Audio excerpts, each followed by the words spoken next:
Hey everyone, today we are going to be doing Siman Lamed in the Keser Shem Tov.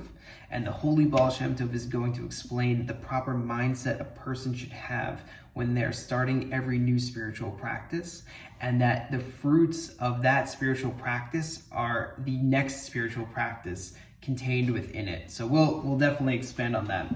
So there's a beautiful pasuk in Tehillim, which is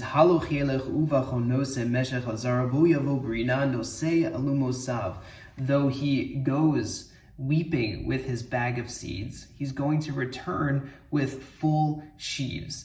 And so the Baal Shem Tov hyperanalyzes this pasuk and says that the first person is actually weeping as he's going with his bag of seeds. And he says that every spiritual practice has to start with weeping and feeling far from Hashem. You're feeling far, and that's why you want to do more, learn more, daven more, so you can get closer to Hashem.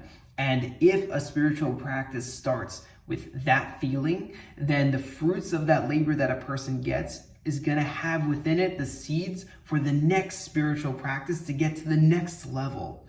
That is amazing. That's an amazing understanding of this pasuk. He contrasts that with a person who's actually who thinks that he's found this closeness and greatness, the greatness of Hashem and the holiness, that a person's found it.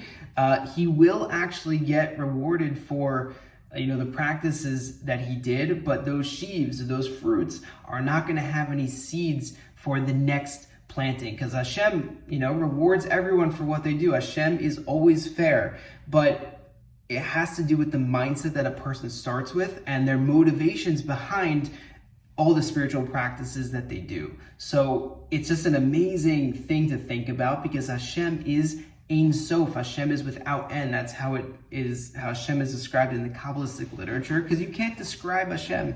Now, down here, we have the ability to experience beginning and end.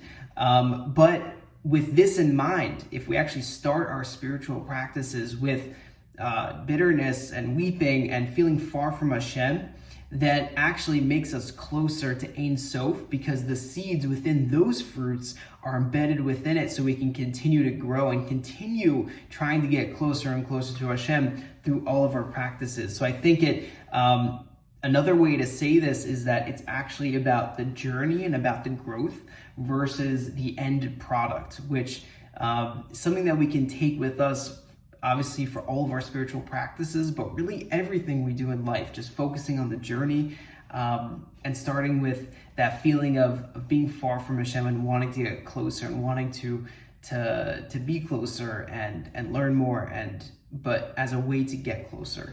So I hope you enjoyed that. Let me know what you think. If you have anything to expand on, please leave a comment. I've been really enjoying the couple of comments that I've gotten on the videos, so definitely leave comments, reach out, let's have a conversation, and let me know what you think about the Baal Shem Tov's explanation of this pasuk from Tehillim.